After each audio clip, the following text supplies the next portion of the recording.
Ada murid saya mantan Wahabi. Saya tanya dia, kamu dulu waktu Wahabi, kalau bermakmum imamnya zikir jahar, kamu pergi? Iya Kiai, katanya. Kenapa pergi? Kata Ustadz kami, itu bentuk dari hajar. Hajar itu perlawanan atau protes pada kemungkaran. Loh, masa habis sholat protes? Mestinya habis sholat itu fa idza faragta fansab wa ila rabbika farghab. Kalau sudah selesai kamu bangkit dan mohon kepada Allah, kan disuruh berdoa itu. Yang ingin saya sampaikan pada pagi kali ini berkaitan dengan isu-isu aktual. Apa? Masalah khilafiyah. Perbedaan pendapat di kalangan umat Islam itu sesuatu yang menjadi kenyataan, benar-benar ada. Cara menyikapi bagaimana? Perbedaan itu ada dua. Ada perbedaan pendapat di kalangan para ulama yang tidak berpotensi saling menyesatkan, membid'ahkan dan mengkafirkan. Artinya perbedaan ini tidak berpotensi menimbulkan perpecahan di internal umat Islam. Maka perbedaan ini merupakan rahmat Allah bagi kita. Ini masuk dalam ranah ikhtilafu ummati rahmatun atau ikhtilaful ulama'i rahmah. Sabda Rasulullah SAW walaupun dhaif tapi diakui oleh para ulama, perbedaan para ulama itu adalah rahmah, kasih sayang Allah bagi kita. Mengapa? Karena kita bisa memilih, dan dalam saat-saat tertentu kita bisa ambil pendapat yang lebih ringan. Contoh misalnya, laki-laki bersentuhan dengan perempuan, batal wudhu apa enggak? Menurut Imam Syafi'i batal wudhu. Sementara menurut Imam Hanafi atau Hambali, menurut Imam Hanafi atau Maliki tidak batal wudhu.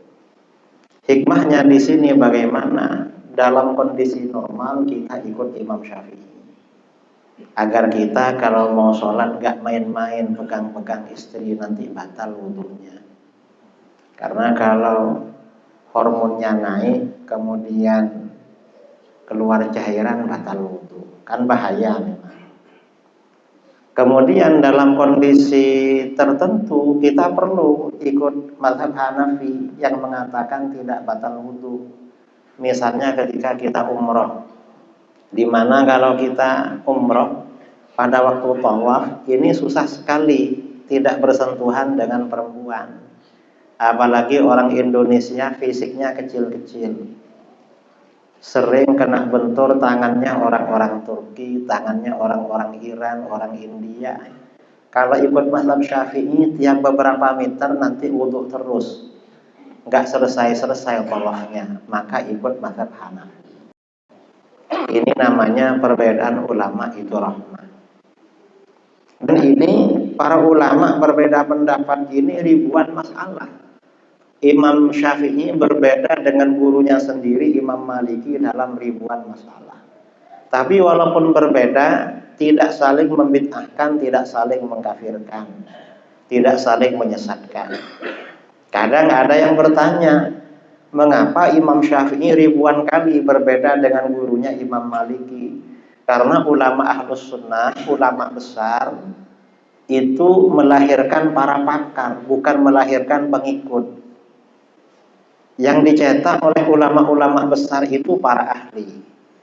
Karena muridnya ahli juga, ya berbeda pendapat kadang dengan gurunya.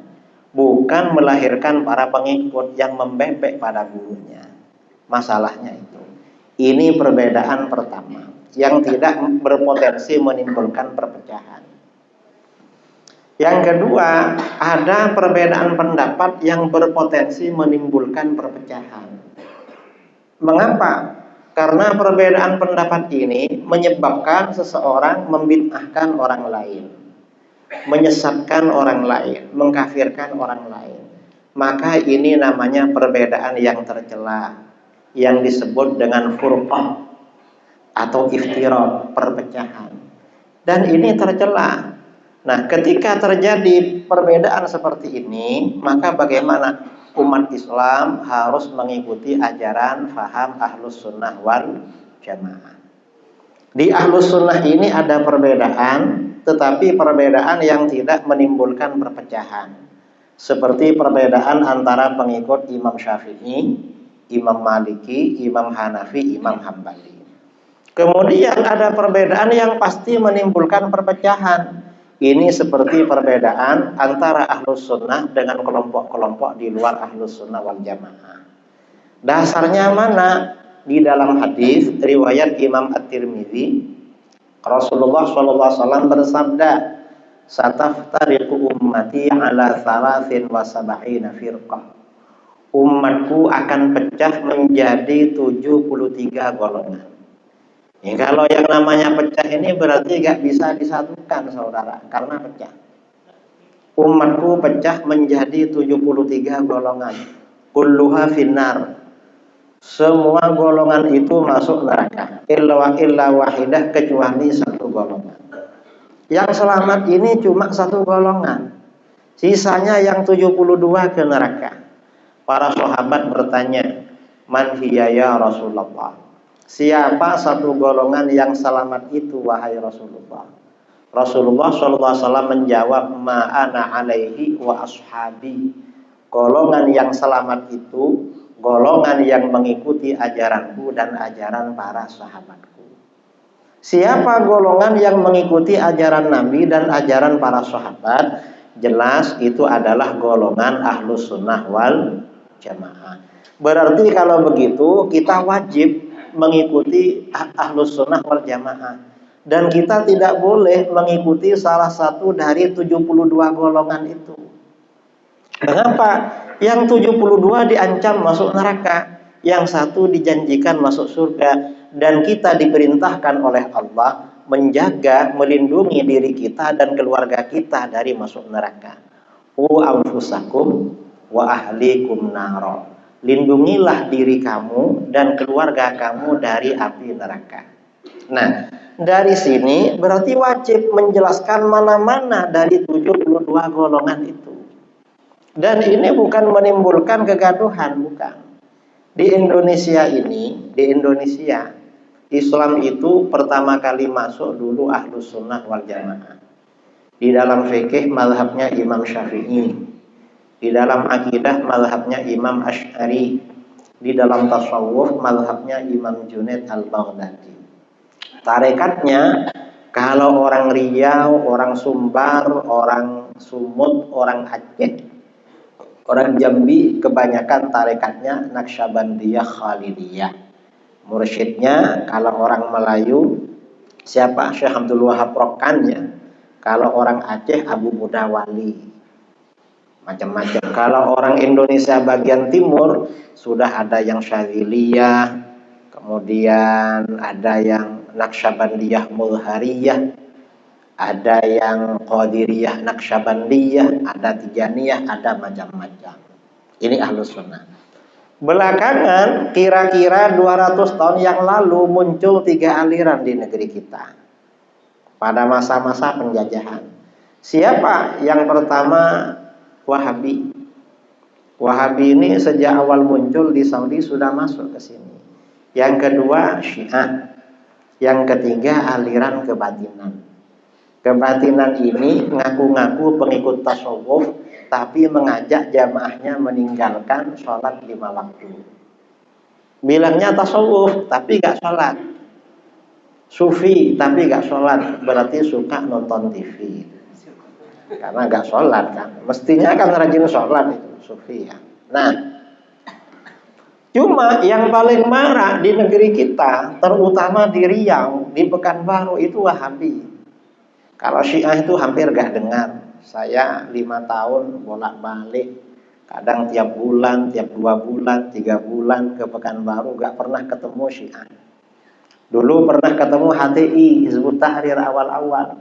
Tapi lama-lama karena guru-guru kita, Ustadz Abdul Somad, Buya Zulhadri Rais, Ustadz Al-Nuf, dan lain-lain gencar menjelaskan tentang HTI. Sekarang mereka banyak kembali ke dalam Ahlus Sunnah wal Jamaah.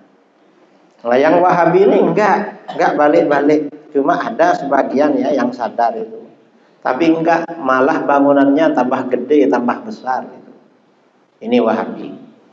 Pertanyaannya, apakah Wahabi ini aliran benar atau aliran sesat? Ahlus Sunnah wal Jamaah jelas menganggap Wahabi ini aliran sesat, aliran Salafi. Dasarnya apa? Banyak dasarnya. Misalnya hadis riwayat Ibnu Hibban, hadis sahih dari Sayyidina Hudzaifah bin Al-Yaman radhiyallahu anhu.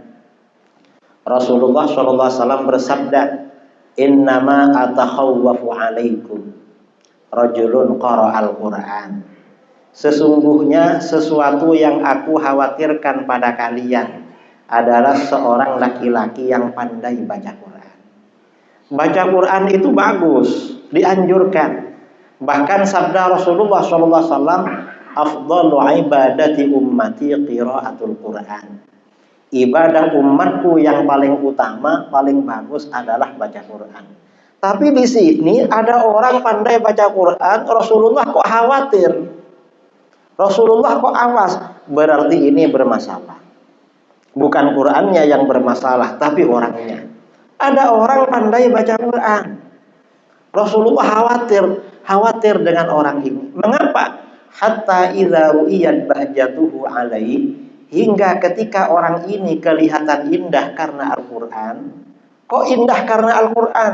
Mungkin dia hafal Quran, suaranya merdu, enak. Kalau menjadi imam, jamaahnya Masya Allah, suaranya merdu.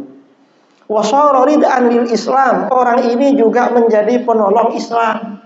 Kok penolong Islam? Mungkin bikin masjid, buka rumah tahfidz Al-Quran, ngajak orang kembali ke masjid, menjadi imam, ngajar Al-Quran, macam-macam, ngajar sholat. Jadi orang ini Qurannya bagus, indah karena Al-Quran, menjadi penolong Islam. Dipanggil ustadz oleh orang, bahkan kalau perlu doktor, al-ustadz ad-doktor. Ternyata apa? Setelah orang ini indah karena Al-Quran, menjadi penolong Islam, ghayyarahu ila masya'allah. Orang ini merubah ajaran Al-Quran pada apa yang Allah kehendaki. Artinya apa? Ajaran Al-Quran dirubah, didistorsi, ditahrif, diselewengkan pengertiannya. Fansalakha minhu, setelah ajaran Al-Quran dirubah, dia melepaskan dirinya dari Al-Quran. Bagaikan ular yang lepas dari bajunya ya, dari kulitnya. Ular tuh dalam waktu ke waktu biasanya lepas dari kulitnya. Ini juga begitu. Orang ini melepaskan diri dari Al-Quran. Fanabadhahu wara'a dhahri. Al-Quran dia buang jauh-jauh ke belakang. Setelah dia buang jauh-jauh ke belakang, orang-orang sudah percaya pada dia, ajaran Al-Quran dirubah, dia buang ke belakang, akhirnya apa? Fasa'a ila jarihi bis-saif. Lalu dia serang tetangganya dengan pedang. Tetangganya dibunuh. Dulu pakai pedang, sekarang bukan pakai pedang saudara, pakai bom. Sekarang ini pakai pistol seperti di Syria dan di Irak. Itu kan Wahabi itu. Mengapa tetangganya dibunuhnya? Waramahu bisyirki, dia tuduh tetangganya telah syirik. Kenapa dituduh dengan syirik? Ya berdasarkan ajaran Al-Quran yang dia selewengkan, yang dia rubah maknanya. Para sahabat bertanya, ada sahabat bertanya, ya Nabi Allah, ayyuhuma aula bisyirki, ar-rami amil marmi. Hai Nabi Allah, siapa dari keduanya yang lebih berhak dianggap syirik? Yang menuduh syirik atau yang dituduh syirik? Rasulullah menjawab, balir rami. Justru yang menuduh syirik yang lebih berhak dianggap syirik. Nah, saudara-saudara, di akhir zaman ini, tandanya aliran sesat itu pimpinannya tidak harus pakai tattoo, gak pakai anting-anting, gak pakai kalung. Bahkan kadang-kadang pimpinannya ini penampilannya sebagai ustadz, hafal Quran, suaranya merdu, mendirikan madrasah, mendirikan pondok, ya macam-macam. Tapi ajaran Al-Quran dirubah. Dirubah bagaimana? Yang tidak syirik dia syirikkan, Yang tidak kafir dia kafirkan. Yang tidak bid'ah dia bid'ahkan. Yang tidak haram dia haramkan. Yang tidak wajib dia wajibkan. Pokoknya dirubah-rubah, diacak-acak hukum agama. Ini siapa yang cocok dengan seperti ini? Wahabi. Beberapa bulan yang lalu saya undangan di Bima, Nusa Tenggara Barat. Sebelum berceramah, ustadznya bagi ceramah, kiainya buya di situ yang punya pondok ceramah. Kiai, kami ini pondok Ahlus Sunnah wal Jamaah. Tiap malam Jumat mengadain maulid. Karena kami aswaja, tetangga sebelah anti maulid. Alhamdulillah tiap malam Jumat kami dapat hadiah kiriman batu bata melayang dari sebelah. Saya tanya, masih ada batu batanya? Alhamdulillah kami simpan sebagai kenangan. Habis itu saya ceramah, saya sampaikan, beruntung tetangga saudara cuma punya batu bata. Coba tetangga saudara punya bom, kira-kira dihadiahkan enggak ke sini? Karena mereka mengkafirkan orang. Wahabi ini mengkafirkan orang merubah ajaran Al-Quran. Apa yang dikafirkan? Orang yang bertawassul, bertabarruk, beristighatsah. Kalau Ahlus Sunnah, mayoritas umat Islam bertawassul, bertabarruk, beristighatsah. Mengapa? Alasannya simpel, perintah Al-Quran. Ya ayyuhalladzina amanu taqullaha wabtaghu ilaihil wasilah. Hai orang-orang yang beriman, bertakwalah kamu kepada Allah dan carilah wasilah menuju Allah. Wasilah itu artinya perantara. Jadi kita diperintahkan berperantara, berwasilah. Perintah Al-Quran. Dan wasilah dicontohkan oleh Rasulullah SAW. Wahabi anti wasilah. Orang yang berperantara, berwasilah, syirik dan kafir. Dasarnya apa? Pakai Al-Quran juga, cuma disalahartikan. Mengapa Wahabi mengkafirkan mayoritas umat Islam? Kata mereka, hai orang-orang Islam yang bertawassul, kalian syirik. Mengapa syirik? Orang-orang musyrik pada masa Rasulullah SAW, para penyembah berhala, ketika ditanya, mengapa kalian menyembah patung-patung, menyembah batu-batu yang kalian bikin sendiri? Orang musyrik menjawab, ma na'buduhum illa liyuqarribuna ilallahi zulfa. Kami tidak menyembah berhala-berhala itu, melainkan agar berhala-berhala itu mendekatkan kami kepada Allah sedekat-dekatnya. Nah, orang musyrik menyembah berhala untuk mendekatkan diri pada Allah. Makanya mereka kafir. Berarti sama dengan kalian, bertawassul, berperantara dengan nabi dan wali untuk mendekatkan diri kepada Allah. Orang musyrik kafir, kalian kafir juga. Nah, ini berarti si Wahabi ini merubah Al-Quran. Mengapa merubah Al-Quran? Karena orang musyrik itu memang menyembah pada berhala, beribadah pada berhala. Makanya Al-Quran menggunakan diksi, menggunakan narasi, ma na'buduhum illa liyuqarribuna.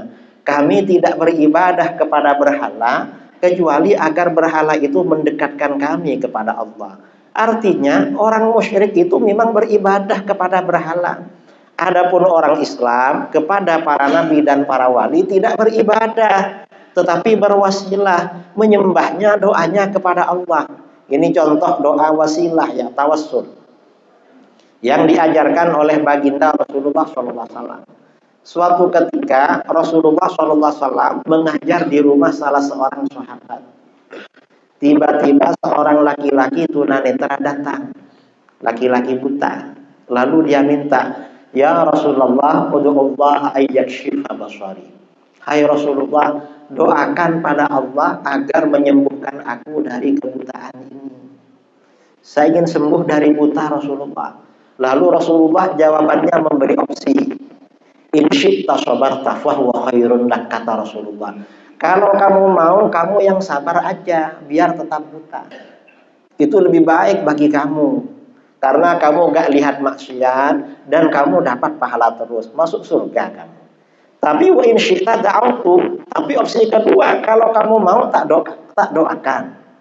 Ternyata kata laki-laki itu, fada'uhu ya Rasulullah. Doakan aja Rasulullah. Saya ingin lihat. Biar kalau ke masjid gak perlu orang yang ngantar, jalan sendiri. Ternyata apa? Ternyata Rasulullah ngasih amalan pada dia.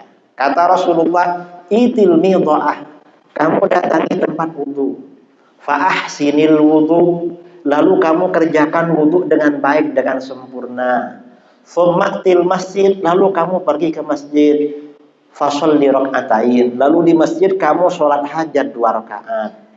Kemudian tsummakul, setelah sholat hajat kamu baca doa ini.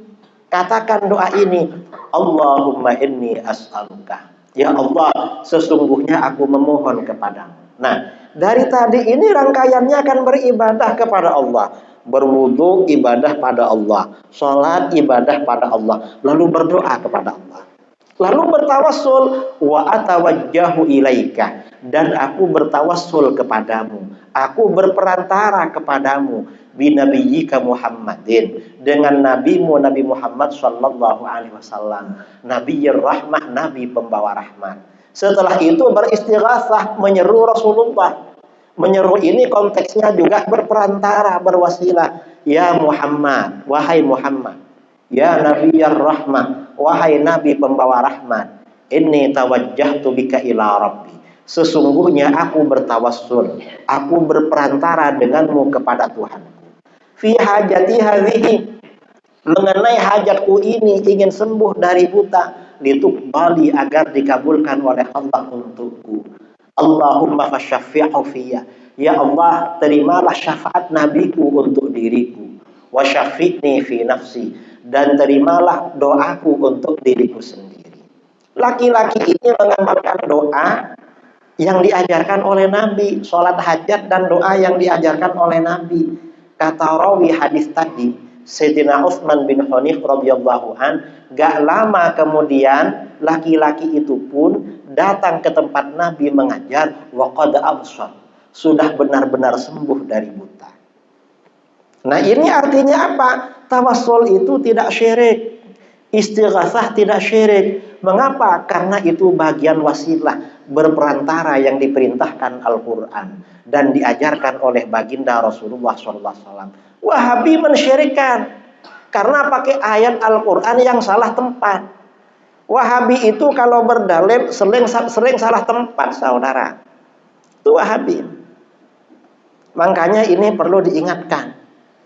Dalil ini sahih, hadisnya sahih. Karena hadisnya sahih, oleh Wahabi dirubah. Gimana kata Wahabi? Wahabi ngarang. Kata Wahabi, doa ini boleh dibaca ketika Nabi masih hidup. Terus, kalau Nabi sudah wafat gak boleh dibaca. Mengapa gak boleh? Karena syirik. Kita tanya sama Wahabi, yang bilang begitu siapa? Nabi apa Wahabi? Nabi gak pernah bilang begitu. Awas ya, kalau saya sudah meninggal jangan dibaca doa ini lagi karena syirik. Nabi gak pernah cakap begitu. Yang cakap begitu Wahabi. Berarti Wahabi memang suka merubah ajaran agama. Al-Quran dirubahnya, hadis dirubahnya juga. Dan doa ini tetap berlaku sampai akhir zaman. Karenanya Rasulullah wafat, para sahabat mengajarkan hadis ini kepada muridnya. Sahabat wafat, muridnya mengajarkan lagi kepada muridnya. Gurunya wafat, diajarkan lagi kepada muridnya. Sampai hadis ini ada di dalam berbagai kitab-kitab hadis. Lalu diajarkan oleh guru-guru kita kepada kita. Ini tawassul. Biasanya di kitab-kitab hadis, hadis ini biasanya dibaca oleh orang yang sakit keras. Atau dibaca oleh orang yang mengajukan proposal kepada pemerintah, atau dibaca oleh orang yang mencari kerja, atau dibaca oleh orang yang punya hajat berat. Saya pernah nyoba ya, istri saya waktu mau melahirkan berat. Kata dokter, kata bidannya yang jaga di puskesmas dulu sekitar jam 2 malam, gimana Bu? Masih lama Pak? Ini masih buka 2. Carikan teh hangat aja biar ibunya agak kedinginan. Akhirnya saya ke musola, lalu sholat. Habis sholat saya baca doa ini, doa yang lain. Habis itu saya masuk lagi ke ruang. Gimana? Masih lama Pak? Kata susternya. Carilah teh. Begitu saya keluar, ternyata istri teriak sudah keluar. Bidannya nggak tahu kalau keluar itu. Bayinya sudah nangis. Cepat memang. Nah, doa ini ada cerita. Tahun 2014 saya diundang kerajaan Malaysia. Daurah. Pesertanya para imam masjid, para ulama, para mufti, 50 orang. Di tengah pulau, diantarkan kapal. Sampai di pulau kecil itu kapal pergi biar gak pulang 3 hari. Saya menerangkan dalil tawassul, lalu saya berseloroh canda. Saudara-saudara, terutama bapak-bapak, kalau ingin tahu doa ini bisa juga loh dibaca untuk kawin lagi. Saya bilang begitu. Akhirnya oleh ustadz-ustadz itu dicatat. Pak Kiai, mana doa yang tadi? Loh, untuk apa? Ya enggak lah katanya. Ini penting. Dapat 1 tahun, saya diundang lagi ke Malaysia, ke Johor. Ketika akan pulang di bandara, ada imam besar yang dulu ikut daurah itu, bawa istri, bawa anak, bawa bayi. Kiai minta tolong Kiai ke rumah makan dulu. Kami rindu sama Kiai, ingin makan-makan katanya. Akhirnya makan di situ. Waktu duduk saya tanya dia, ini istri kamu ini? Ini barokah Kiai katanya. Ini anak kamu, barokah Kiai. Apa kok barokah-barokah? Ditanya, yang benerlah jawab, istri kamu. Akhirnya pejabat yang antar saya bisik-bisik, Pak Kiai, ini imam besar nih udah kawin lagi. Ini punya anak. Kamu kawin lagi? Iya Pak Kiai. Kok kawin lagi? Loh, sama Kiai dikasih amalan katanya. Saya baca langsung dapat kan. Itu tahun 2014. Tahun 2017 ada daurah lagi di pulau, di Pahang. Imam besar ini ikut lagi. Ternyata yang menemani beda dengan yang kemarin. Yang kemarin 2 tahun lalu itu agak tinggi, yang ini agak pendek, cuma lumayan. Terus saya tanya, ini siapa lagi? Ini yang ketiga, Kiai. Loh, nambah lagi? Iya. Kok nambah lagi? Loh, siapa gurunya? Katanya. Kan Pak Kiai yang ngajari doanya. Nah, maksudnya bukan itu, saudara. Artinya apa? Doa tawassul itu tidak syirik. Karena ini memang yang mengajarkan adalah baginda Rasulullah SAW. Itu tawassul. Wahabi mensyirikkan. Dan Wahabi ini ajaran apapun yang berbeda dengan kita. Kalau tidak merubah Al-Quran, merubah hadis. Kalau nggak merubah hadis, itu biasanya ngarang-ngarang dalil. Ini Wahabi. Kita ini kalau habis sholat ya macam tadi. Kita kalau habis sholat biasanya zikir jahar. Kalau Wahabi nggak ada zikir jahar. Habis salam, imamnya menghadap jamaah, lalu bibirnya gerak-gerak, kita nggak dengar baca apa dia. Karena kita nggak tahu baca apa dia. Akhirnya jamaahnya bingung. Mau baca apa ini? Karena bingung, akhirnya jamaahnya turun. Begitu jamaahnya turun, imamnya ikut turun. Ini kebalik namanya. Mengapa? Lalu kata mereka apa? Mengapa mereka agak zikir jahar? Zikir jahar dengan suara keras bid'ah. Gak bid'ah, padahal gak bid'ah. Mengapa gak bid'ah? Karena di dalam kitab-kitab hadis, misalnya riwayat Imam Muslim, riwayat Al-Baihaqi, riwayat At-Tabrani dan lain-lain. Rasulullah SAW kalau menjadi imam sholat, habis salam, zikirnya paling keras. Makanya para sahabat itu tahu zikir apa saja yang dibaca Rasulullah habis sholat. Karena Rasulullah zikirnya nyaring. Itu imamnya.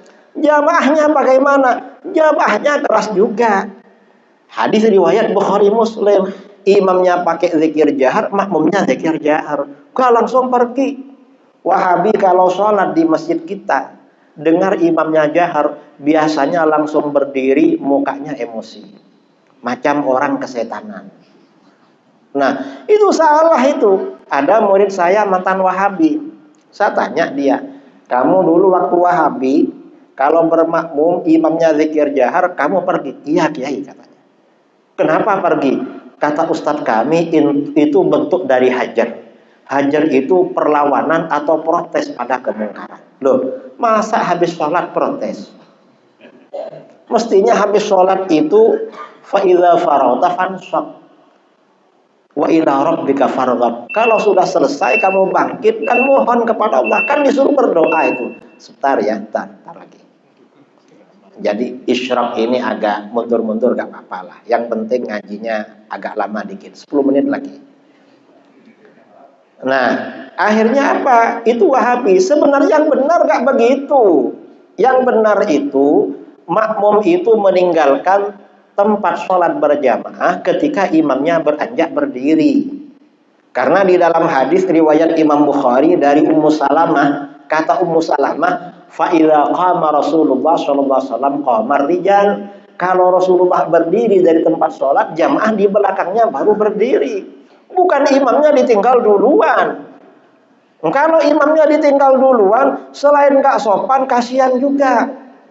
Imamnya zuhur sendirian, makmumnya 3 orang Wahabi semua. Lalu imamnya zikir jahar. Begitu menoleh ternyata gak ada orang. Gimana itu? Sudah meninggalkan sunnah, tega lagi sama imamnya. Dan ini namanya meninggalkan sunnah. Karena memang makmum itu yang sunnah meninggalkan tempat sholat bersama imam.